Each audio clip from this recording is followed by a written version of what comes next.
नमस्कार दोस्तों, आप सुन रहे हैं विधि शास्त्रम। और जैसा कि आप जानते हैं कि मैं Ravi Jha, practising advocate of Allahabad high court as well as the founder of Vidhi Shastram. और मेरा ये प्रयास होता है कि हर हफ्ते मैं आपको एक ऐसी शख्सियत से मिलवाऊं जो न सिर्फ एक व्यक्तित्व का धनी हो, बल्कि वो अपने क्षेत्र में उत्कृष्ट सेवाओं को भी दे रहा है। और न सिर्फ सेवाओं को दे रहा है, बल्कि उसकी वजह से समाज को एक नई दिशा और दशा भी मिल रही है। और आपको मैं बता दूं दोस्तों कि आज का जो एपिसोड आपके साथ है वो बहुत ही खास है, क्योंकि आज हमारे साथ एक ऐसी शख्सियत जुड़ चुकी हैं जिन्होंने ना सिर्फ अपने नाम से अपने क्षेत्र में पहचान बताई है, बल्कि अपने काम से भी अपनी पहचान को रिकॉग्नाइज करवाया है। और मैं आपको ये भी बता दूं कि इनका जो ज्ञान है, इनका जो अनुभव है, उनसे बहुत सारे अनगिनत लोगों को लगातार प्रेरणा मिल रही है। आज हमारे साथ चर्चा के रूप में शामिल हैं एडवोकेट वंदिता नैन, जो आमतौर पे honourable supreme court of India और दिल्ली हाई कोर्ट में प्रैक्टिसिंग एडवोकेट भी हैं। और मैं आपको यहाँ पे ये भी बताना चाहूँगा कि वंदिता ने अपने जीवन में बहुत सारी चुनौतियों का सामना भी किया है, कड़ी मेहनत की है, लगन और दृढ़ निश्चय से हर बाधा को पार भी किया है और अपने क्षेत्र में एक अलग नई पहचान को बनाया है। अगर मैं थोड़ा सा मैम के बारे में और ब्रीफ आउट करूँ तो आमतौर पे आप नेशनल कमीशन फॉर वुमेन की एक्टिव मेंबर भी रही हैं, जहाँ पे आपने बहुत सारे केसेस को हैंडल भी किया है। और डिफरेंट फोरम पे आपने स्टेट ऑफ दिल्ली, एनसीटी और गवर्नमेंट ऑफ इंडिया को भी रिप्रेजेंट किया है डिफेंड के पॉइंट ऑफ व्यू से। अपार्ट फ्रॉम दैट, अगर हम वृंदावन की बात करते हैं तो वहाँ पे विडोज़ के रिहेबिलिटेशन और उनके फाइनेंशियल अपलिफ्टमेंट को लेकर भी मैम आपने बहुत सारे कामों को किया है। और आपने इसी की बदौलत विधि के क्षेत्र में अपनी एक नई पहचान भी बनाई है। तो मैम, चर्चा की शुरुआत करने से पहले मैं एक चीज़ आपसे जानना चाहूँगा कि जब मैं छोटा था तो एक श्लोक हम लोग अक्सर सुनते थे कि यत्र नार्यस्तु पूज्यन्ते रमन्ते तत्र देवता, अर्थात जहाँ पर नारियों की पूजा होती है वहाँ पे देवताओं का निवास होता है। और मैम, आज़ादी को मिले लगभग हमें 78 साल हो गए, 78 ईयर्स हो गए। डिस्पाइट ऑफ दैट आज भी जब हम लॉज को पढ़ते हैं तो बहुत सारे मैम ऐसे छोटे छोटे लॉज हैं, कुछ मेजर लॉज भी हैं, जिनको पढ़ने के बाद जहन में ख्याल आता है कि एक तरफ तो हम कहते हैं कि हमारा जो मुल्क है वो एक सेकुलर मुल्क है, हमारा जो संविधान है वो एक सेकुलर कॉन्स्टिट्यूशन है। डिस्पाइट ऑफ दैट मैम, जब हम लॉज की बात करते हैं तो वहाँ पे हमें लगता है कि नहीं यार, ये कहीं ना कहीं सेंट्रिक हो रहा है या बायस्ड हो रहा है। तो मैम, मैं आपके माध्यम से जानना चाहूँगा कि आपका जो आज का जो विषय है वो बेसिकली विषय है need of laws to protect Indian man as much as women in the change scenario. That means बदलते परिदृश्य में भारतीय महिलाओं के समान ही पुरुषों की सुरक्षा के लिए भी कानूनों की आवश्यकता है। तो इस पे मैम आपका क्या व्यू है, या आप इसको कैसे जस्टिफाई करेंगी? सबसे पहले तो मैं रवि जी आपका धन्यवाद करना चाहूँगी कि आपने अपने इतने अच्छे प्लेटफॉर्म पे मुझे आने का मौका दिया। Thank you so much. और आपके सभी व्यूअर्स को मेरा बहुत थैंक यू कि वो अपना कीमती टाइम मुझे दे रहे हैं सुनने के लिए। और जैसा आपने कहा, ये बात आज भी और आज से 200 साल पहले और 2000 साल बाद भी उतनी वैल्यूएबल रहेगी कि जहाँ पे आप स्त्री का सम्मान नहीं करेंगे, वहाँ पे ना देवता वास करेंगे, ना लक्ष्मी, ना बुद्धि, कोई चीज़ वास नहीं करेगी। बट उसमें सबसे बड़ी दुविधा ये आ जाती है जब हम ये भूल जाते हैं कि चेंजिंग सोसाइटी के साथ स्त्री भी बदल रही है। जी। तो उसका शरीर कितना बदल रहा है ये तो बहुत छोटी बात है, पर उसकी मानसिकता, उसकी सोच, उसके कार्य करने की क्षमता, उसका नजरिया दुनिया को देखने का, वो सब भी बदल रहा है। तो ये जो दुविधा में हम आकर आज के समय में खड़े हो गए हैं ना कि आदमी और औरत जिनको एक साथ मिलके चलना था, वो एक पूरक होने की बजाय अब एक दूसरे के सामने खड़े हैं, आमने सामने।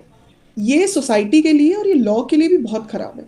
And as far as constitution is concern, तो हमने कॉन्स्टिट्यूशन में इक्वालिटी के साथ साथ एक कॉन्सेप्ट दिया था कि ऐसी बायसनेस जो इक्वालिटी लाने में मदद करती है, हम उसे एक्सेप्ट करेंगे। बिल्कुल। बट हम कहीं ना कहीं भूल गए कि उसको एक फ्रीक्वेंट अपडेशन की जरूरत है। तो हम शायद अपडेट नहीं कर रहे हैं अपने लॉज को, जिसकी वजह से मेजर प्रॉब्लम्स आ रही हैं। इसकी शुरुआत में एक टॉपिक से करना चाहते हैं, जैसे हमारी डिस्कशन हो रही थी इससे पहले भी, कि आप पूरक होने की बजाय आमने सामने आकर कैसे खड़े हो गए। तो अगर आप थोड़ा सा पीछे मुड़कर देखें, जब हमने लॉज को कॉन्स्टिट्यूट करना शुरू किया था आज़ादी और स्वतंत्रता के बाद, तब जिस तरह का समाज था उसमें औरतों के साथ वाकई बहुत दुर्व्यवहार होता था। अब वो हमारी रीति रिवाज कह लीजिए, या उनका खराब मॉडिफिकेशन कह लीजिए, या हमारी जो करप्ट सोच हो गई है उसकी वजह से कह लीजिए, तो उनके साथ मार पिटाई, फाइनेंशियल रिग्रेशन, उनका दमन, ये कॉमन प्रॉब्लम्स थी। तो जब लॉज बने तो उस सोसाइटी, प्रिवेलिंग सोसाइटी के हिसाब से वो लॉज परफेक्ट थे। बट आज हमें आजाद हुए, जैसा आपने अभी कहा कि it's been more than 78 years, around 80 years. 80 साल में बहुत कुछ बदल जाता है। उसके हिसाब से हम शायद अपने लॉज को उतना परिवर्तित नहीं कर पाए। अगर हम करते तो शायद मैं और आप आज किसी और टॉपिक पे पॉडकास्ट कर रहे होते हैं। तो वंदिता मैम, जब हम लॉज की बात कर रहे हैं तो we have seen a number of laws. और मैम, अगर आप लॉज को देखेंगे तो कहीं ना कहीं इसमें कहते हुए मुझे कोई शर्म नहीं आ रही है कि आज का जो पुरुष समाज है वो कहीं ना कहीं डरा हुआ है, वो कहीं ना कहीं भयभीत है। आपने भी सोशल मीडिया पे बहुत सारे ऐसे वीडियोस देखे होंगे कि जहाँ पे एक सिंपल रोड रेस का एक्सीडेंट होता है, अचानक से उसको असॉल्ट या मोलेस्टेशन की संज्ञा दे दी जाती है।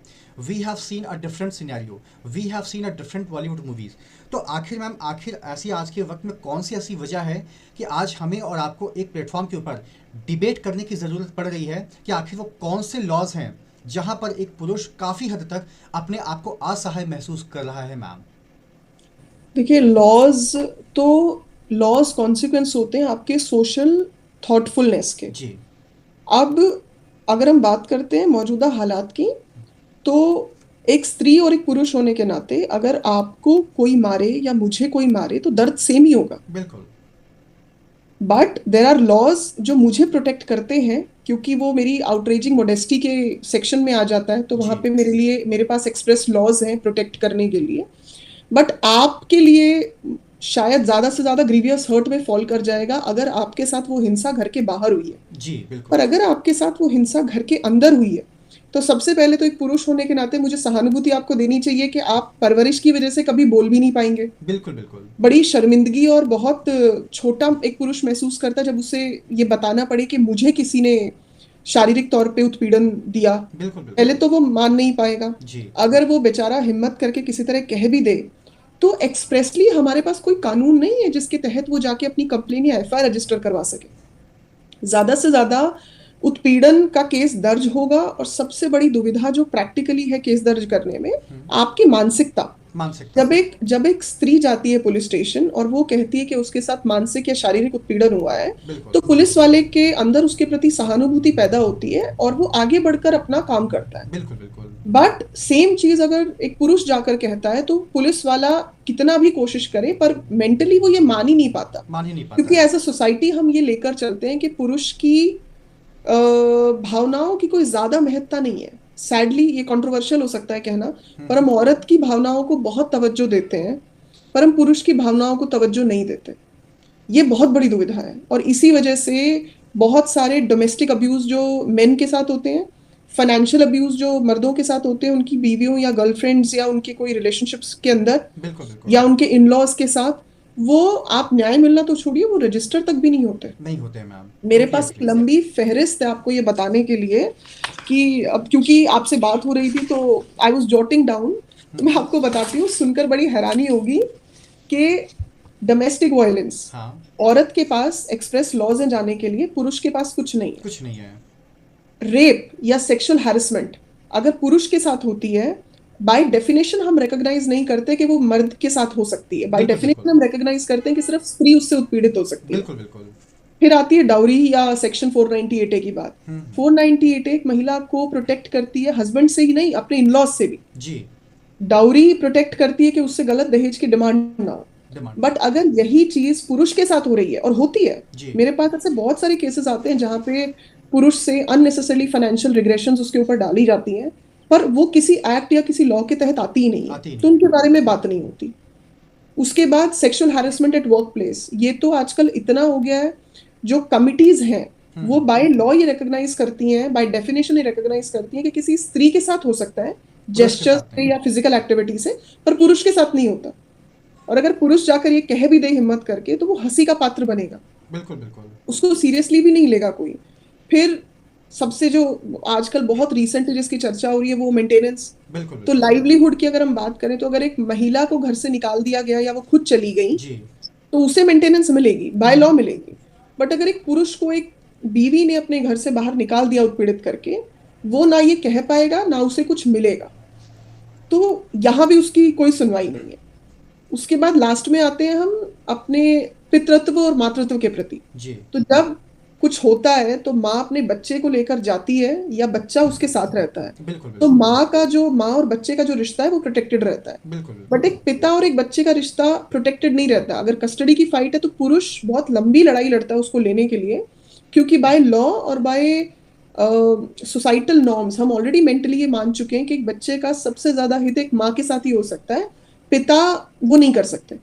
बिल्कुल बिल्कुल। मैं ये नहीं कहती कि ये चीज गलत है, पर हाँ मैं ये जरूर कहूंगी कि अब ये गलत है, क्योंकि अब समाज में बहुत बदलाव आया। जी पिछले 7-8 साल से आप सोशल मीडिया कह लीजिए, मूवीज का इम्पैक्ट कह लीजिए, परवरिश में इम्पैक्ट कह लीजिए, पर पेरेंट्स ने अपने बच्चों को, स्पेशली अपने बेटों को, घर के काम साझा करना और सेंसिटिव होना, इमोशनल होना, ये सब चीजें सिखाई हैं। सिखाई है। अब दुविधा कहाँ आती है रवि जी, जी कि वो ये सब चीजें सीख तो गए, बिल्कुल। पर जब वो उसको अप्लाई करके आहत होते हैं तो उनको प्रोटेक्ट करने के लिए आपके पास कुछ नहीं है। कुछ नहीं है। अब ये दो धारी तलवार है, क्योंकि ना तो हमें वो मर्द चाहिए जो इनसेंसिटिव हो, बिल्कुल। घर के कामों में स्त्री का हाथ ना बटाएं या स्त्री की भावनाओं को ना समझे, जी ना हमें वो मर्द चाहिए जो बेचारे समझने की कोशिश तो करते हैं बिल्कुल। पर इतनी गहरी चोट खाते हैं कि उसके बाद उनका शादी और रिलेशनशिप से भरोसा उठ जाता है। दोनों ही स्थिति में जी नुकसान पुरुष का भी है और उससे ज्यादा महिला का भी है, क्योंकि महिलाएं एक अच्छा पार्टनर ढूंढती हैं और सेंसिटिव पुरुष अगर इस तरह से इस पूरे जाल में फंस जाएंगे तो वो दोबारा हिम्मत भी नहीं कर पाएंगे रिश्ता जोड़ने की। तो वंदिता मैम, जैसे कि अभी आपने एक शुरुआत में एक जिक्र किया था डाउरी प्रोहिबिशन एक्ट का, हम्म। तो मैम मैंने देखा है कि जो भी एफआईआर यूजुअली दर्ज होती है वहाँ पे 3/4 टीपी एक्ट का जिक्र किया जाता है। दैट मीन्स मैम जहाँ एक तरफ दहेज लेना अपराध है तो दहेज देना भी अपराध माना जाता है। लेकिन मैम ऐसे केसेस में अक्सर जो पीड़ित पक्ष होता है वो दूल्हा होता है या उसके परिवार वाले होते हैं। तो मेरा मैम यहाँ पे एक छोटा सा सवाल ये है कि उस व्यक्ति को लायबिल क्यों नहीं ठहराया जाता है जो ये कह रहा है कि भाई हमसे दहेज की डिमांड की गई और हमें मजबूर किया गया।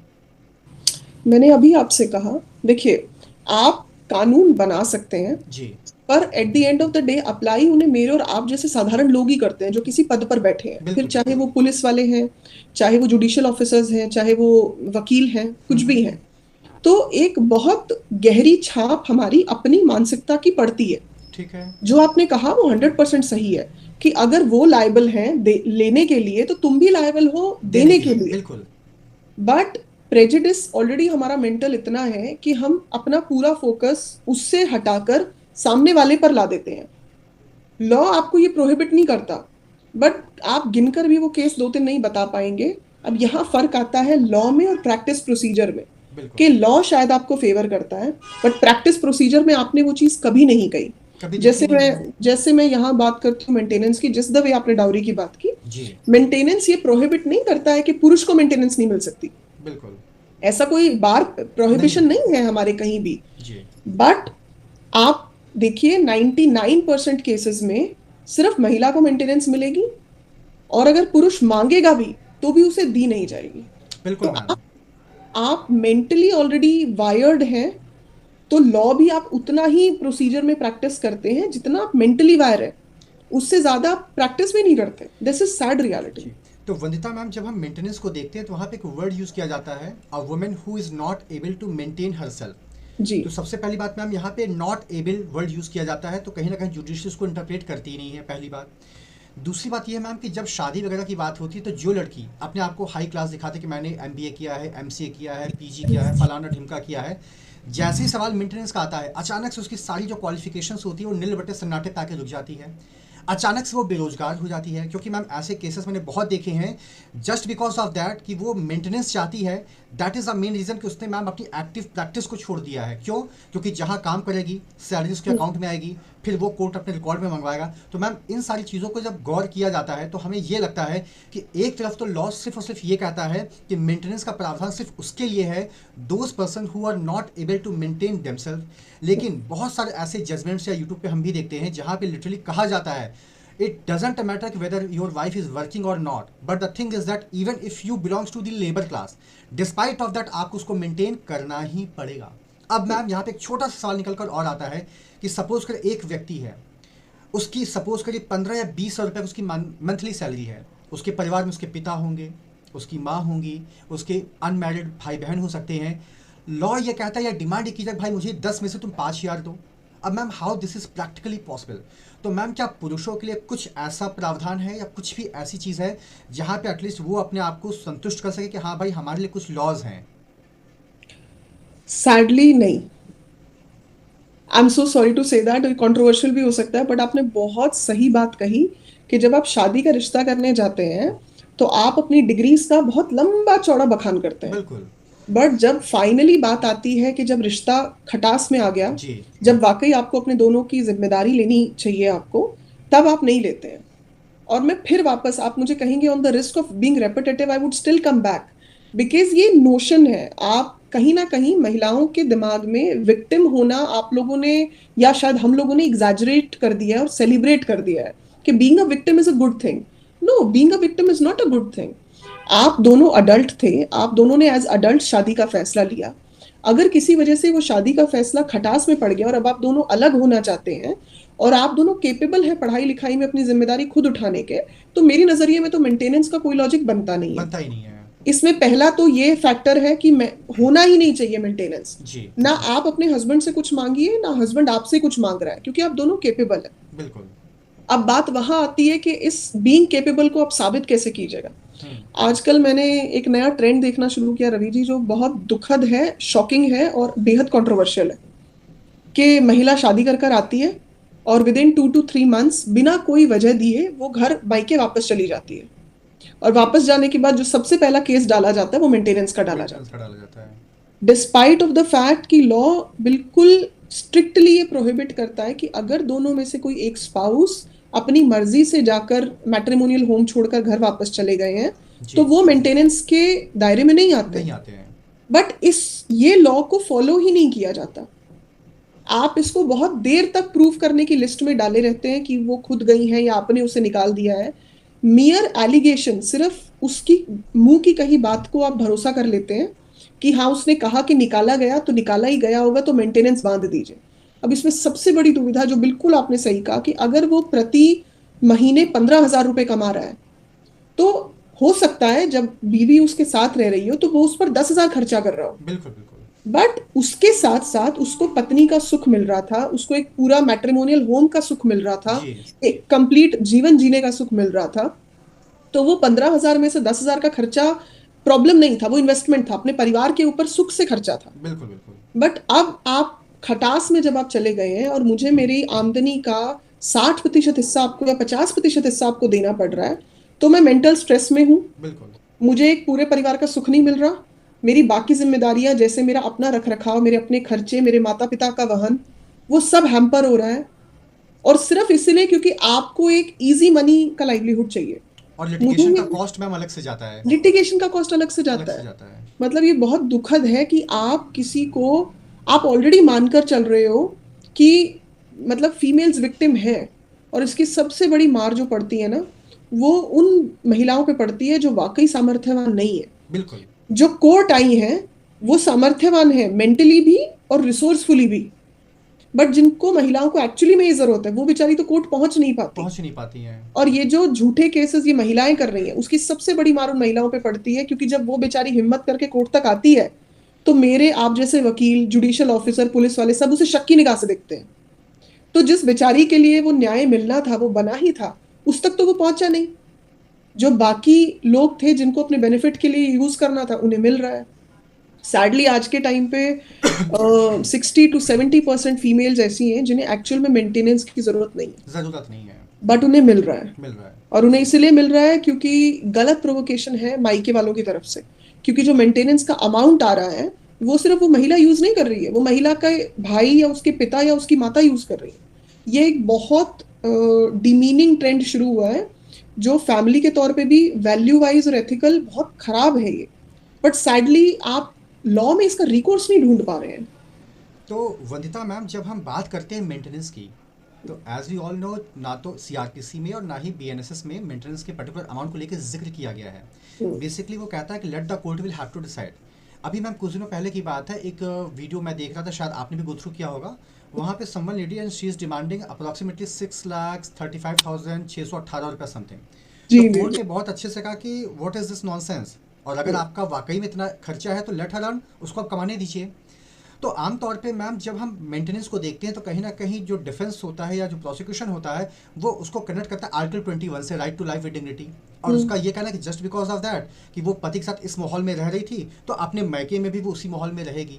तो मैम यहाँ पे सबसे ज़्यादा प्रॉब्लम क्रिएट होकर ये आती है कि by what kind of where procedure the honourable court will have to decide the amount of the maintenance, क्योंकि मैम कोर्ट के सामने जो कागज़ पेश किए जाते हैं ना, वो इतने ज़्यादा उसके अंदर मैनिपुलेशंस और फैब्रिकेशंस आपको देखने को मिलेंगे कि it is very difficult to identify कि वेदर दे आर जेन्युइन और द फॉल्स्ड। रवि जी, मुझे लगता है इसका सबसे आसान लीगल तरीका है जी कि जो लाइवलीहुड की डेफिनेशन है ना स्टैंडर्ड ऑफ लिविंग की, जी। उसे पति के घर से मायके के घर में शिफ्ट कर दीजिए। हम्म। हो सकता है कि आप बहुत वेल ऑफ आदमी हो और आपने एक साधारण से घर की महिला से शादी की हो और आप उसे अपने घर ले आए, उसकी जीविका और उसका सब कुछ जीवन व्यापन स्टैंडर्ड सब बहुत साधारण था, पर आप जब उन्हें अपनी धर्मपत्नी बना के लाए तो आपने बहुत, जो भी आपके पास था, आपने एक आलीशान लिविंग स्टैंडर्ड दिया। बिल्कुल। अब आपके रिश्ते में खटास हो गई, वो अपने घर वापस चली गई, तो लाइवलीहुड आपके स्टैंडर्ड से नहीं डिसाइड होना चाहिए, लाइवलीहुड डिसाइड होना चाहिए उनके मायके के स्टैंडर्ड से। मायके के स्टैंडर्ड से। ऐसा क्यों हो कि जैसे पति के घर रहती थी, पति सामर्थ्यवान था, पति ने मेहनत की, जी आप अपने मायके में भी तो उसी स्टैंडर्ड से रह रहे थे, तो अब जब रिश्ता खटास में आ गया है तो अब आप क्यों नहीं उस स्टैंडर्ड में रह सकते? अब वो अचानक पति का स्टैंडर्ड क्यों हो जाता है? अगर मुझे लगता है कि ये लीगली पॉसिबल है, ये बिल्कुल पॉसिबल है। अगर आप लीगली सिर्फ अपना माइंडसेट वहां से और मायके पे शिफ्ट कर दें तो बहुत सारी महिलाएं अपने एक्चुअल स्तर पर आ जाएंगी, क्योंकि बहुत केसेस में प्रोवोकेशन फैमिली से होता है, मेंटेनेंस के अमाउंट से उनका पूरा का पूरा घर चल रहा है। बिल्कुल बिल्कुल। और इसीलिए बहुत सारे केसेस, सैडली, बहुत मतलब दुर्भाग्यपूर्ण स्थिति ये है कि मैंने बहुत केसेस ऐसे देखे हैं जिसमें शादी से पहले ही ये डिसाइड हो जाता है कि तुम्हें इतने दिन जाके रहना है और फिर बिना वजह दिए आ जाना है, और यहाँ आ जाने के बाद तुम्हें उस पे एलिगेशंस लगानी है और मेंटेनेंस ले लेना है। जैसे सैडली आप सोचिए, मेंटेनेंस के केसेस में महिला डिवोर्स फाइल नहीं करती, क्योंकि डिवोर्स फाइल करेंगे तो कभी ना कभी वो डिवोर्स डिसाइड हो जाएगा। बिल्कुल बिल्कुल। तो डिवोर्स नहीं फाइल होगा, सिर्फ मेंटेनेंस फाइल होके वो हर महीने की आमदनी की तरह इस्तेमाल होगी, रिश्ता खिंचता रहेगा, दोनों के जीवन के जो सबसे अच्छे साल हैं सुख भोगने के, काम करने के, वो इसी सब में निकल जाएंगे और अंत में दोनों के हाथ में कुछ नहीं रहेगा। तो वंदिता मैम, जब हम एट्रोसिटीज़ और हैरेसमेंट की बात करते हैं तो एज़ पर योर ओपिनियन वो कौन कौन सी एट्रोसिटीज़ और हैरेसमेंट जनरली पुरुषों के विरुद्ध होती हैं या जो आपने पर्टिकुलरली महसूस किया होगा? देखिए, मैंने कुछ एलिगेशंस तो बहुत स्पेसिफिकली सुनी है और मेरा अपना ये रहता है कि मैं अपने क्लाइंट्स को बहुत डीमोटिवेट करती हूँ कि ये सब मत बोलिए। उसमें सबसे बड़ा एलिगेशन आता है कि मेरे जो पति हैं उनमें पुरुषार्थ नहीं है। जी। और ये बहुत ह्यूमिलिएटिंग है किसी भी इंसान को सुनने के लिए, और क्योंकि ये ह्यूमिलिएटिंग है और क्योंकि ये सामाजिक बहुत शर्मिंदगी की वजह है, तो ये एलिगेशन इसीलिए लगाई जाती है ताकि जल्दी से पति प्रेशर में आके सेटल कर ले और एक मोटी सी एलिमनी अमाउंट मिल जाए और हम पीछा छुड़वा लें। बिल्कुल। उसके बाद सबसे बड़ी सेकंड एलिगेशन लगती है डोमेस्टिक वायलेंस की। मैंने वो केसेस देखे हैं, बहुत आम हो गए हैं अब तो, जहां पे पत्नी अपने पति पर हाथ उठाती है। अगर पति रोकने के लिए कुछ डिफेंस करता है तो उस बने हुए निशान की फोटोज खींच के उसको एमएलसी करा के दिखा दिया जाता है कि देखिए ये मुझ पर डोमेस्टिक वायलेंस हुआ, ये निशान है और ये मुझे मारता पीटता था। वाई? बिकॉज उसमें जेल का प्रावधान है। जी। तो सिर्फ इसीलिए कि आपको जेल का डर दिखाना है। तो ये, और तीसरा, आजकल मतलब बहुत ही सुनने में आपको जितना खराब लगेगा, मुझे बोलने में एक औरत होने के नाते, वकील होने के नाते दोनों ही बहुत शर्मिंदगी हो रही है, बट 2-3 केसेस मैंने ऐसे देखे हैं जहां पे माता पिता में से बच्चा माँ के पास था और कोर्ट ने विजिटेशन राइट्स दिए और बच्चे को माँ मिलवाने लेकर आई पिता से।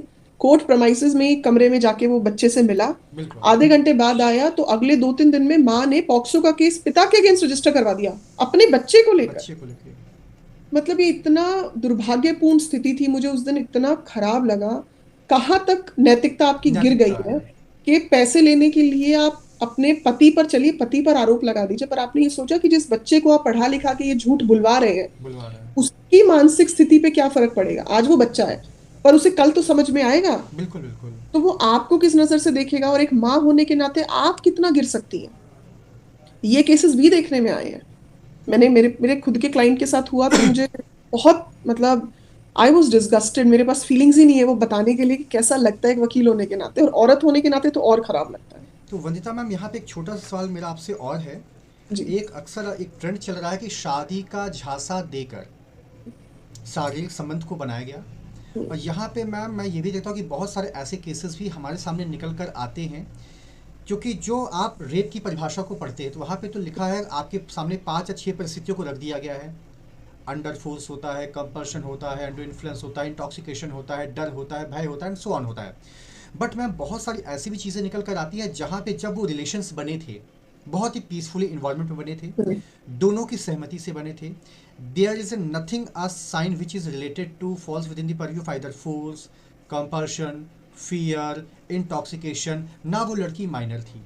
लेकिन मैम अचानक से कुछ ऐसा ड्रास्टिक चेंज आता है कि वो लड़की ये स्टेटमेंट देती है कि भैया मुझे शादी का झांसा देकर इन्होंने मेरा फ़ायदा उठाया। और ma'am you won't be believe that कि कुछ समय के बाद आप ऐसे ही केसेस के अंदर कॉम्प्रोमाइज़ भी देखती हैं। तो सवाल ये कि जब एक तरफ आप एफआईआर को लॉन्च कर रही हैं बिकॉज ये कॉग्निजेबल ऑफेंस है, नॉन बेलेबल है, सीरियस नेचर का है, तो फिर इसमें कॉम्प्रोमाइज़ कैसे हो रहा है, और अगर हो रहा है तो क्यों ना फीमेल को भी उसके लिए लायबल ठहराया जाए। क्योंकि मैम ऐसे केसेस बहुत ज़्यादा देखने को मिल रहे हैं। अभी किसी की शादी टूट गई, इंगेजमेंट टूट गई, होता है कि ठीक है जानू चलो तो हम मिल लेते हैं, बातचीत कर लेते हैं, मुलाकात हुई, प्यार मोहब्बत हुआ, और अगर वो शादी एग्जीक्यूट नहीं हो पाई या कुछ ऐसे मनमुटाव आए तो वहाँ पे फिर वो अचानक से रेप की परिभाषा के दायरे में वो फॉल हो जाता है। तो आपको नहीं लगता है मैम कि ठीक है, मैं मानता हूँ कि बहुत सारे ऐसे केसेस हैं जो जेन्युइन भी होते हैं, लेकिन मैम कुछ केसेस तो ऐसे भी हैं जहाँ पे प्राइमा फेसाई आपको देखने पे ही लग रहा है कि यहाँ पे ऐसा कोई भी फोर्स अप्लाई नहीं हुआ था, कोई भी क्वेश्चन अप्लाई नहीं हुआ था, डिस्पाइट ऑफ दैट लॉ का मिसयूज लिटरली किया जा रहा है। बहुत मिजरेबली किया जा रहा है। ये जो आपने पॉइंट आउट किया है ना, जी सबसे ज्यादा केसेस इसी के देखने को मिल रहे हैं और बहुत दफा इस बारे में चर्चा हुई है। तो मुझे लगता है इसका सबसे सटीक तरीका जो इसको ठीक करने का है लीगली, वो ये है कि जब आप महिला की कंप्लेंट इस मामले में रजिस्टर करते हैं, जो महिला उत्पीड़ित है, सबसे पहले आप उसका बैकग्राउंड देखिए, जी जिस परिवेश से वो आ रही है। माफ कीजिएगा, मैं ये बिल्कुल नहीं मान सकती, एक महिला होने के तौर पे भी मैं ये नहीं मानूंगी कि एक मेट्रो सिटी में या एक सेकेंड टियर सिटी में रहने वाली पढ़ी लिखी नौकरी करने वाली लड़की शारीरिक संबंध सिर्फ इस झांसे में बना ले कि शादी हो जाएगी कल।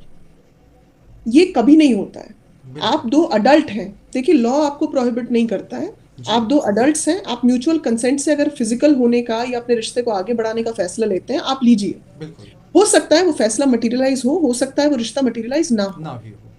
पर उसके टूटने के बाद आप अचानक से विक्टिमाइजेशन मोड में क्यों आ जाता है? जैसे हमने पहले बात की, समहाउ मुझे लगता है हमने ग्लोरीफाई कर दिया है औरत का विक्टिम होना। जी अचानक से वो विक्टिम हो जाती है, अपने खुद के फैसले की जिम्मेदारी नहीं लेती और वो कहती है कि झांसा देकर। तो मुझे लगता है सबसे आसान तरीका है इसको जज करने का, अगर हम पहले लड़की का बैकग्राउंड देखें। देखिए, अगर कोई लड़की या कोई महिला किसी कम पढ़े लिखे किसी पिछड़े हुए इलाके से आ रही है, किसी पिछड़े वर्ग से आ रही है जिस क्षेत्र में एजुकेशन कम है, एंटरटेनमेंट के साधन बहुत कम है, सोशल मीडिया का उतना आवाजावा नहीं है, तो मतलब आप ये मान सकते हैं कि उस बच्ची को इतनी समझ नहीं हो सकती। बिल्कुल तो उस बच्ची ने भावनाओं में आके कोई फैसला लिया होगा, भरोसा भी कर लिया होगा कि एक अच्छी शादी होगी, और वो नहीं हो पाई। बिल्कुल उस केस में आपको उस पुरुष को जरूर आपको पकड़ना चाहिए, उसको फाइनली न्याय मिलना चाहिए। बट माफ कीजिएगा, जो लड़कियां पढ़ी लिखी हैं, इंस्टाग्राम पे रील्स बना रही हैं, अपनी जीविका चला रही हैं, नौकरी कर रही हैं और हर लिहाज से अपडेटेड हैं, अगर वो अचानक से आपको आकर कहे कि मुझे शादी का झांसा देकर शारीरिक संबंध बनाया हुआ, तो मेरे लिए मानना बहुत मुश्किल है। Because this time it is a decision of an consensual adult. Adult अगर अडल्ट्स के लिए डिसीजन है तो आप उसकी जिम्मेदारी लीजिए। बिल्कुल ये इस लॉ में बहुत बड़ा फ्लॉ है और मुझे लगता है कि अगर हम बैकग्राउंड का कहीं कोई क्लॉज डाल दें जी कि किस परिवेश और किस प्रिटेक्स्ट और कहाँ से वो बच्चा निकल के आ रहा है, आपके किस देश के किस हिस्से में वो बच्चा रहता है, वहां पे एजुकेशन की, फाइनेंस की, इंफॉर्मेशन की स्थिति कैसी है, तो मुझे लगता है ये वाले जो केसेस है ना, ये बहुत हद तक आप डील कर सकते हैं। सब तो नहीं कहूंगी बट काफी लेवल तक। तो वंदिता मैम, अगर हम रेप और सेक्सुअल असॉल्ट जैसे केसेस की बात करें तो लिटरली मैम मैंने भी ऐसे लोगों को रोते हुए और बिलखते हुए देखा है जिनका ये कहना है कि उसने भी मुझसे शादी का वादा किया था and just because of that उसको एक डॉक्टर मिल गया, इंजीनियर मिल गया, उसने IAS मुझे मिल छोड़ गया, दिया। उसने मुझे छोड़ दिया। मैम मैं आपको एक रिसेंट केस बताता हूँ, हालांकि चर्चा थोड़ी सी लंबी हो सकती है। मैम एक लड़का एक लड़की ट्रेन से कहीं जा रहे हैं, दोनों के बीच में बातचीत होती है, नंबर एक्सचेंज होते हैं। लड़का कहता है कि मैं तुमसे शादी करना चाहता हूँ। कुछ मुलाकातों के बाद लड़की कहती है कि बाबू मैं तुमसे शादी नहीं कर सकता, हमारी जाति अलग अलग है, मेरे घर वाले नहीं मानेंगे एंड ऑल दैट। अचानक से मैम उसी लड़के की गवर्नमेंट जॉब लग जाती है, he is posted as a assistant professor. अब लड़की कहती है कि मैं तुमसे शादी करना चाहती हूँ। लड़का बोलता है बाबू अब मेरे घर वाले नहीं मानेंगे। लड़का समझाने की कोशिश करता है, फिर लड़की उसके ऊपर 376 लगा देती है और वो लड़का अपने आप को बचाने के लिए एंटिसिपेटरी बेल, बहुत सारी चीज़ें होती, बट अल्टीमेटली उसकी नौकरी भी जाती है, एक स्टिग्मा भी लग जाता है और कहीं ना कहीं मैम समाज का जो उसको देखने का जो एक नज़रिया होता है ना, वो काफ़ी ज़्यादा पेनफुल हो जाता है, पहली बात। दूसरी बात मैम ये है कि जो अभी आपने जिक्र किया, तो आपको नहीं लगता कि चलिए अभी तो हमें आज़ादी को मिले 78 साल हो गए हैं, लेकिन आने वाले 10 साल या 20 साल के बाद जो एक वर्ड लिखा जाता है कि only a man can commit the फला एंड फला kind of offence against the women, ऐसा हो सकता है मैम कि वहाँ पे मैन की जगह एक वर्ड यूज़ किया जाए दैट इज़ कॉल्ड पर्सन। क्योंकि मैम एक न्यूज़ आई थी हरियाणा में जहाँ पे कोई लेबर अब शाम के वक्त अपने घर जा रहा था, तो अब न्यूज़ थी, पता नहीं वो क्या है, सच है झूठ है, आई डोंट नो, बट वहाँ पे था कि that person was abducted by the 4 female in a car and he was sexually assaulted. तो ऐसा क्या मैम देखने को मिल सकता है कि पर्सन वर्ड को जब इसके अंदर डाला जाएगा तो वहाँ पे जो लाइबिलिटी आज एक पुरुषों के ऊपर इम्पोज की जा रही है, वही लाइबिलिटी सेम महिलाओं के ऊपर भी इम्पोज करी जा सकती है। ये बहुत अच्छी चीज पूछी है आपने। इसमें इसका जवाब देने से पहले ना मैं एक चीज बताना चाहूंगी। बहुत सारे विमेन सेंट्रिक लॉज का जो नींव है, लेजिस्लेचर जब उन्हें बना रहा था, उसका नींव पुरुष और औरत की एनाटॉमी पे बेस्ड है, शारीरिक संरचना पे based है। ओके, बहुत सारी चीजें उस पे बेस्ड है। हम क्योंकि मानकर चलते हैं कि बायोलॉजिकली एक औरत एक पुरुष के साथ जबरदस्ती करने के काबिल नहीं है, नहीं है, बट एक पुरुष एक औरत के साथ जबरदस्ती कर सकता है। ये बायोलॉजिकली आप डिसाइड कर रहे हैं, बट ऐसा नहीं है कि फीमेल्स पुरुष को टॉर्चर नहीं कर सकती या सेक्सुअल असॉल्ट नहीं कर सकती, ऐसा नहीं नहीं है। है। केसेस कम हैं बट इंसिडेंट्स हैं। तो जो सबसे बेसिक नीड है इस लॉ में, पहली बात तो इसको जेंडर न्यूट्रल होना पड़ेगा। बिल्कुल। और ये जेंडर न्यूट्रल तब तक नहीं हो सकता जब तक हम ये विश्वास ना करें कि शारीरिक संरचना के बाहर भी जाकर चीजें हो सकती हैं और होती हैं। हो सकता है रेशो कम हो, बट ये होता है। और सेक्सुअल असॉल्ट, क्योंकि आप रेप का डेफिनेशन रिकॉग्नाइज करते हैं कि सिर्फ पेनिट्रेटिव ही आप नहीं मानते, दूसरे तरीकों को भी आप मानते हैं, तो जो महिला के साथ हो सकता है उसमें बहुत सारी चीजें पुरुष के साथ भी हो सकती हो हैं। सकती हैं। जैसे पुरुषों को सोडोमाइज किया जा सकता हाँ। है, और सोडोमी आप सिर्फ बच्चों में रिकॉग्नाइज करते हैं, पर जो जो पुरुष हैं उनमें आप होता भी है तो पहली वो आ नहीं पाते, बिल्कुल, और आप उसको किसी स्पेसिफिक लॉ में रिकॉग्नाइज भी नहीं कर रहे हैं। रिकॉग्नाइज करने को पा रहे हैं। तो पहली बात तो कुछ हद तक तो हमें, क्योंकि आपने कहा कि 80 साल हो गए हैं, तो पहली बात तो हमें ये मेल और फीमेल की बॉडी एनाटॉमी से बाहर निकल के लॉ को थोड़ा जेंडर न्यूट्रल होकर देखना पड़ेगा। जी। अब क्योंकि हम जेंडर न्यूट्रल की बात करें तो सबसे हॉट टॉपिक मैरिटल रेप का है। अब आपको पता ही होगा कि दिल्ली हाई कोर्ट ने डाइवर्जिंग जजमेंट्स दी थी इसमें, जो अभी सुप्रीम कोर्ट में पेंडिंग है इस वक्त। जी। वो डाइवर्जिंग जजमेंट का जो बेसिक एक गोल्डन रूल था वो यही था कि आप ऑलरेडी ये मानकर चल रहे हैं कि दोनों में से किसी एक के साथ ही ज्यादती हो सकती है और दूसरे के साथ नहीं हो सकती। नहीं हो सकती है। तो अगर आपको वाकई मैरिटल रेप को एक पनिशेबल ऑफेंस बनाना है, जो मेरी नजर में बनाना चाहिए, जी। पर उससे पहले रिक्वायरमेंट ये है कि आप ज्यादती की डेफिनेशन को जेंडर न्यूट्रल करिए। जेंडर न्यूट्रल करें। अगर रेप पुरुष के साथ हो सकता है तो रेप औरत के साथ भी हो सकता हो है। सकता है। हो सकता है कि औरत के साथ रेप होने का प्रोसीजर अलग हो और पुरुष के साथ सेक्सुअल हैरेसमेंट होने का प्रोसीजर अलग है, अलग हो। बट दोनों को ही तकलीफ उतनी होती है, शर्मिंदगी उतनी होती है, उन दोनों के अंदर की आत्मा का और मानसिक और शारीरिक का हनन उतना ही होता है, तकलीफ दोनों को सेम होती है। जी। बट सैडली हम एक को बिल्कुल निग्लेक्ट कर देते हैं और दूसरे को हम फुल्ली रिकॉग्नाइज कर रहे हैं। अब इसमें सबसे बड़ी दुविधा क्या हुई है कि जब कुछ नहीं मिलता तो औरत अपने फैसले की जिम्मेदारी लेने की बजाय लास्ट कार्ड जो खेलती है वो बीइंग अ वुमन का खेलती है। जी। और बीइंग अ वुमन का लास्ट कार्ड ये है कि आप सामने वाले पुरुष के कैरेक्टर को उछाल दीजिए। अब उससे उसे सामाजिक हानि भी होगी, उससे उसे नौकरी की भी हानि हो जाती है, और परिवार में भी उसको बहुत खराब नजरों से देखा जाता है। बिल्कुल बिल्कुल। तो सबसे पहले तो आप ये विक्टिमाइजेशन दूर करिए, महिलाओं को बोलिए कि अपनी जिम्मेदारी, अपने फैसलों की जिम्मेदारी खुद लेना शुरू करें। बिल्कुल। और इससे पहले कि आप बहुत सारी एलिगेशंस को बात करें, आप पहले उसे जेंडर न्यूट्रल कीजिए।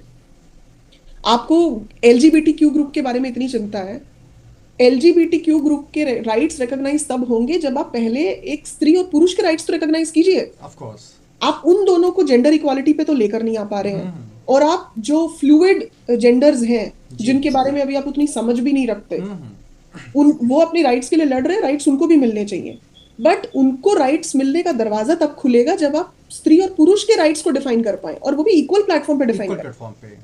और अब जब, क्योंकि पहले आप देखते ही नहीं थे ये इंसिडेंट्स, अब आपको ये इंसिडेंट्स बड़े ऑफन दिखने लगे हैं। तो अगर अब भी आप ये लॉ में अमेंडमेंट्स नहीं कर पाते हैं तो you are heading to a very big disaster in the society.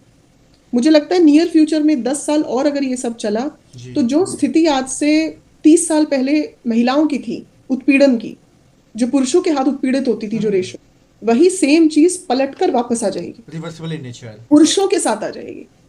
तो आप एक शैतान से लड़ने निकले थे जी। महिला को सशक्तिकरण देकर, और आपने उसी शैतान को लड़ने के लिए एक दूसरा शैतान खड़ा कर दिया। अब उससे कौन लड़ेगा?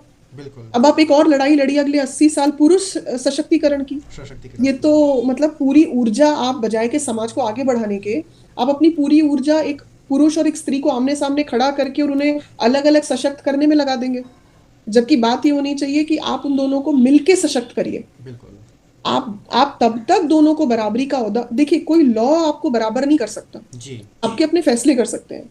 जब स्त्री अपने फैसलों की जिम्मेदारी लेना सीखेगी तो वो पुरुष के अपने आप बराबर आ सकती है। हमारे शास्त्र तो कहते हैं वो पुरुष से बहुत आगे है, बिल्कुल। बट अब आप पीछे आके बराबरी करना चाहते हैं तो उसके बारे में मैं कुछ नहीं कह सकती, बट उसके लिए भी आपको अपने फैसलों की जिम्मेदारी तो लेनी पड़ेगी और वो जिम्मेदारी को लॉ में टर्न होना पड़ेगा। तो ये बात मैम बिल्कुल आपने बहुत ही अच्छी कही कि वो बराबरी भी चाहती हैं और अपने आप को पीछे भी रखना चाहती हैं। तो दोनों आप नहीं कर सकते ना, you can't keep blowing hot and cold. इसकी वजह से सबसे बड़ी प्रॉब्लम ये है कि आपके इंटरनल रिलेशंस खराब हो जाएंगे। सोसाइटी में हर पुरुष अब डरने लगा है शादी करने से, और हर महिला पहले से ही डरती थी कि मेरे साथ गलत ना हो जाए, उसके पास उसकी हिस्ट्री है, पर पुरुषों के पास भी अब हिस्ट्री होना शुरू हो गई है, बहुत ज्यादा है मैम। तो मुझे लगता है कि जितना डैमेज हम पुरुषों का नहीं कर रहे हैं, हम उतना डैमेज अपने आप का ज्यादा कर रहे हैं। रिसेंटली मैम आपने एक मीटू कैंपेन के बारे में भी सुना होगा। हार्दिक पांड्या, अतुल सुभाष कश्यप, एक डीएम का भी वीडियो आया था कि उन्होंने सुसाइड कमिट कर लिया। तो ऑलरेडी मैम उनके पास भी एक लंबा चौड़ा इतिहास है, और मैम ऐसे केसेस में ये बहुत ही डिफिकल्ट होता है जान पाना कि वाकई में असली पीड़ित कौन है, असली विक्टिम कौन है ma'am, to be very honest. क्योंकि मैम पुरुष भी उसी हद तक पीड़ित होते हैं, उनकी पत्नी चली गई, उनका बच्चा चला गया। अब सोचिए पिता को अपने बच्चे से मिलने के लिए कानूनी दौपेज की ज़रूरत पड़ती है, और टाइम दिया जाता है हफ्ते में आधे घंटे, महीने में आधे घंटे। अब वो भी आपको वहाँ जाके मिलना होगा, या बहुत सारे प्रोटोकॉल से प्रोसीजर होंगे, और मेंटेनेंस आप पूरा ले रहे हैं, जायदाद में हिस्सा आप पूरा ले रहे हैं। तो मैम मुझे लगता है कि अगर ये कुछ लॉ जिसको अगर हम जेंडर न्यूट्रल कर दें तो 90% प्रॉब्लम जो होगी देयर माइट बी पॉसिबिलिटी वो शायद ऑटोमेटिकली सॉल्व हो जाए, ऑटोमेटिकली सॉल्व हो जाए, क्योंकि कोर्ट में अप्रोच करने से पहले महिलाएं भी झिझकेंगी। बिल्कुल। अब आप बहुत इजी वे दे रहे हैं उनको कि आप अपने हस्बैंड को और अपने रिश्तों को एटीएम कार्ड की तरह यूज नहीं कर सकते। या तो आप ये कह रहे हैं कि पुरुषों को ज्यादा संवेदनशील होना चाहिए, आपकी बात सही है, होना चाहिए, क्योंकि संवेदनशील वो नहीं रहे, इसीलिए बहुत लंबा इतिहास है स्त्रियों पे उत्पीड़न का। तो आप पहले ये कहते आए कि पुरुषों को संवेदनशील होना चाहिए। अब जब हम उसकी तरफ मुड़ रहे हैं, पिछले 10 साल में बहुत फर्क आया है, कम से कम मेट्रोपॉलिटन सिटीज में और 2 टायर सिटीज में बहुत फर्क आया है। अभी भी गांव देहात में चीजें अलग हैं, वहां पे जरूरत है अभी इन चीजों की, बट यहाँ पे बहुत फर्क आया है, क्योंकि बच्चे निकल के बाहर शहरों में काम करने लगे हैं, एक्सपोजर हो गया है, तो लड़के संवेदनशील हुए हैं। पर आपने इतनी मुश्किल से उन्हें संवेदनशील किया, और अब जब वो बेचारे संवेदनशील हो गए हैं, तब आप उन्हें उन्हीं की संवेदनाओं के प्रति खराब फील करना और उनसे आहत करना आप सीख रहे हैं। वो जीवन में कभी संवेदनशील नहीं हो पाएंगे। तो आप तो दोहरी मार कर रहे हैं, मुश्किल से तो खींचकर यहां तक लेकर आए थे, और अब आप उनको वापस जाने का भी उनके पास रास्ता नहीं बचा, आगे आप उन्हें बढ़ने नहीं दे रहे, तो समाज के तौर पे ये बहुत खराब चीज है। तो मैम सवाल है कि इन चीज़ों से निकलने का विकल्प क्या है आपके पास, और क्या कुछ ऐसा प्रावधान हो सकता है आने वाले वक्त में जहां पर इन चीज़ों को काफ़ी हद तक मिनिमाइज किया जा सके? बिल्कुल हो सकता है। सबसे पहले तो जैसे हम ऑलरेडी बात कर चुके हैं, देखिए बॉटम लाइन जो सॉल्यूशंस की है वो इसी बात से शुरू होती है कि लॉ सब कुछ गवर्न नहीं कर सकता। बिल्कुल। एक स्त्री और एक पुरुष के रिश्ते में सच सिर्फ वो दोनों जानते हैं। आप कोर्ट में कितना भी एविडेंस ले लीजिए, एक मियाँ बीवी के बीच में जो हुआ है वो दोनों जानते हैं, कोर्ट उसको बहुत हद तक डिफाइन कर ही नहीं पाएगा, ना समझ सकता जी। तो सबसे पहले जिसकी जरूरत है सामाजिक तौर पे, सबसे पहले जरूरत यह है कि हम अपने बच्चों को जब शादियां करें तो हम अपनी बेटियों को जिम्मेदारी लेना और पुरुषों को संवेदनशील होना दोनों को सिखाएं। आप विक्टिम कार्ड किसी के लिए ठीक नहीं है, ना पुरुष के लिए ना महिला के लिए। तो बिना सामाजिक चेंज के तो आप लीगली कितना भी चेंज कर लीजिए, उसका कोई लॉजिक नहीं बनता, क्योंकि वो कभी एग्जीक्यूट नहीं हो पाएगा। अब करते हैं बात लीगली चेंजेस की। तो लीगली मुझे लगता है कि जितने भी लॉज हैं, starting from dowry prohibition to domestic violence to maintenance, custody, termination of pregnancy, जो भी लॉज आप 498 है जिसकी भी आप बात कर रहे हैं, उनमें 2-3 चीजें बहुत इंपॉर्टेंट है जो आपको डालनी चाहिए। पहला, you need to be gender neutral. Of course. Secondly, आप जितने भी आपने जगह छोड़ी है जहाँ पे जुडिशियल इंटरप्रिटेशन की गुंजाइश है, जी। वो जुडिशियल इंटरप्रिटेशन की जो कीज हैं उसमें सबसे पहली की होनी चाहिए to interpret is the background. Background is very important. और doctor saying she is being victimised, मेरे लिए मुश्किल है विश्वास करना, बट एक गांव की देहात की औरत जो बेचारी पढ़ी लिखी नहीं है वो मुझे बोलती है बीइंग विक्टिमाइज्ड, तो मुझे समझ में आता है। तो अगर आप अंधे होके फैसला नहीं कर सकते, और जब आप न्याय करते हो, जब जुडिशियल इंटरप्रिटेशन करते हैं, तो वो बहुत सारी चीजों का समीकरण होता है। तो आपको इंसान के पीछे झांकने की जरूरत है, वो कहाँ से आ रहा है, किस परिवेश से आ रहा है, उसके एजुकेशनल इंस्टीट्यूट में किस में पढ़ा है, क्या पढ़ा है, किस तरह से अपना जीवन जी रहा है, सोशल मीडिया पे कितना एक्टिव है, उसकी अपनी लिविंग स्टैंडर्ड कैसी है। बहुत सारी चीजें जब आप कॉन्टेक्स्ट में जाएंगे तो आपको ऑलरेडी पता चल जाएंगी कि वो झूठ बोल रहा है या वो सच बोल रहा है। तो मुझे लगता है जेंडर न्यूट्रल होने के बाद सबसे इंपॉर्टेंट ये है कि आप प्लीज बैकग्राउंड चेक करिए, क्योंकि पेपर्स झूठ बोल सकते हैं, आपका बैकग्राउंड झूठ नहीं बोल सकता। हाँ, और तीसरी सबसे इंपॉर्टेंट बात, हमारे जुडिशियल सिस्टम को और हमारी पुलिस अथॉरिटीज को मर्दों में भी भावनाएं हैं, इस बात की इज्जत करनी चाहिए। जब मैं एनसीडब्ल्यू में हुआ करती थी तो हम एक प्रोग्राम चलाते थे, सेंसिटाइजेशन टुवर्ड्स विमेन। सैडली वो एनसीडब्ल्यू था फॉर विमेन, और हमारे देश में कोई ऐसी कमिशन नहीं है जो पुरुषों की बात करे। आई विश हाँ, कोशिश की जा रही है। इनफैक्ट मैं आपके व्यूअर्स को कहना चाहूंगी कि SIFF करके, सेव इंडियन फैमिलीज करके एक फोरम है, जिसने इस सब के बारे में बात की है और सबसे ज्यादा जोरदार तरीके से अपनी बात रखी है। उसने बहुत अच्छा काम किया पुरुषों को लेकर, पुरुषों के राइट्स को लेकर, और ये जो बायसनेस हम क्रिएट कर रहे हैं इसको लेकर। बट तब भी हमारे पास कोई गवर्नमेंट अथॉरिटी या कोई कमीशन नहीं है। तो एनसीडब्ल्यू में होते होते मुझे ये लगा कि शायद हमें सेंसिटाइजेशन टुवर्ड्स मेन की भी बहुत ज्यादा जरूरत है। पुरुष बता ही नहीं पाते उनके अंदर की कुंठा, और सबसे बड़ी प्रॉब्लम है कि वो कुंठा फिर या तो डोमेस्टिक वायलेंस करके निकलती है, या वो घर से बाहर जाके क्राइम करके निकलती है, या अगर वो बेचारा कुछ नहीं कर पाए तो वो सुसाइड कर लेता है।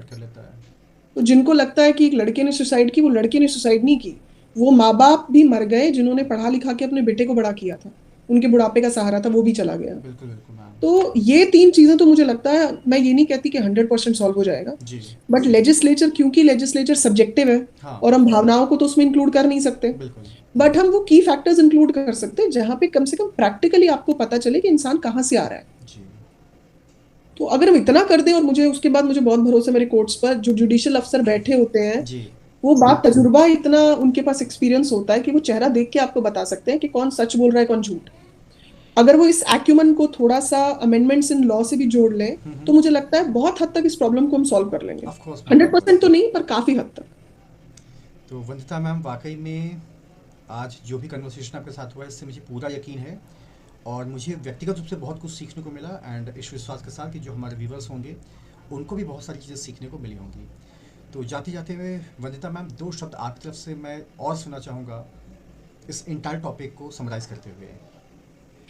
एक्चुअली ये 2 शब्द मैं पुरुषों के लिए नहीं, मैं महिलाओं को कहना चाहूंगी कि बहुत लंबा समय और बहुत लंबा चौड़ा इतिहास हमें लगा है, बहुत सारी दिक्कतों के बाद हम यहाँ आकर खड़े हुए हैं। तो जहां हम खड़े हैं ना, इसका इस्तेमाल आगे बढ़ने के लिए करते हैं, पुरुषों के लिए जीवन मुश्किल करने के लिए नहीं करना चाहिए, क्योंकि हमें अपने बेटों को बेहतर पुरुष बनाना है। अगर यही हाल हम अपने मौजूदा पार्टनर्स के साथ करते रहे तो हमारे बेटे भी वही बनेंगे। तो आई थिंक कि मुझे लगता है हम पुरुषों को तो बहुत ओवरबर्डन कर रहे हैं। सिर्फ महिलाएं जिस दिन ये जिम्मेदारी ले लें कि हमें एक समाज बेहतर करना है, तो यकीन मानिए कोई पुरुष परेशान होगा ही नहीं, क्योंकि महिलाएं ऑलरेडी बहुत अपना ध्यान रख सकती हैं, बाकी सबका रख सकती हैं। सिर्फ वो बीइंग विक्टिम और अपने आप को यूज करने का मैंडेट छोड़ दें, बस इतना। मैम एक बहुत ही प्यारी और खूबसूरत सी लाइन बोली कि महिलाओं को जिम्मेदारी लेनी होगी और पुरुषों को थोड़ा सा संवेदनशील बनना पड़ेगा। आप अपनी फैसलों की जिम्मेदारी लीजिए। जिस दिन आप पुरुष की नजर, देखिए पुरुष बा नेचर कमजोर होता है, वो सहारा ढूंढता है स्त्री में। जिस दिन स्त्री उसे भावनात्मक सहारे के रूप में दिखने लगती है, वो ना चाहते हुए भी उसकी इज्जत करेगा। तो मुझे लगता है कि अगर मुझे किसी से इज्जत करवानी है तो मुझे उसकी नजर में एसेट होना पड़ेगा, लाइबिलिटी नहीं। जिस दिन मैं एसेट लगने लगूंगी, वो सामने वाला अपने आप मेरी इज्जत करने लगेगा और मेरा जीवन आसान हो जाएगा। बट आप लाइबिलिटी बनेंगे तो फिर तो वो आपसे जान छुड़ाएगा। तो I think women needs to take a step, not men. तो थैंक यू इसके सो साथ I think I was able to address all your queries and I think we were able to provide meaningful conversation Of to your course, viewers. I totally agree. The entire conversation is very fruitful, and I hope so कि इसका फ़ायदा हम सभी लोगों को ज़रूर मिलेगा। और इस उम्मीद के साथ कि आने वाले वक्त में लेजिस्लेचर के द्वारा भी ऐसे ज़रूर खास ठोस और कदम मजबूत उठाए जाएंगे, ताकि बहुत सारे लॉज जो विमेन सेंट्रिक हैं या विमेन बाइस्ड हैं उनको काफ़ी हद तक न्यूट्रलाइज या मिनिमाइज़ किया जा सके, ताकि पुरुषों के अंदर जो अभी अभी संवेदनशीलता उत्पन्न होनी शुरू हुई है वो एज इट ये इज़ मार ना मेंटेन दें। रहे। बिल्कुल। तो thank you so much Vandita ma'am, आपका विधि शास्त्र के प्लेटफॉर्म पे बहुत बहुत स्वागत। और इस बात के लिए हम सभी बहुत ही आभारी हैं कि आपने अपना कीमती वक्त दिया, और सिर्फ कीमती वक्त ही नहीं दिया, आपने अपने विचार और अपने अनुभव भी हमारे साथ साझा किए, जो बहुत ही फ़ायदेमंद होंगे हम सभी के लिए। शुक्रिया मैम। मैं बहुत कृतज्ञ हूँ आपकी, आपके व्यूअर्स की इतनी देर देने के लिए, एंड सेकेंडली मेरी खराब आवाज़ को झेलने के लिए। नहीं नहीं, but thank you so much, thank you for this opportunity, thank you thank so you. Much ma'am.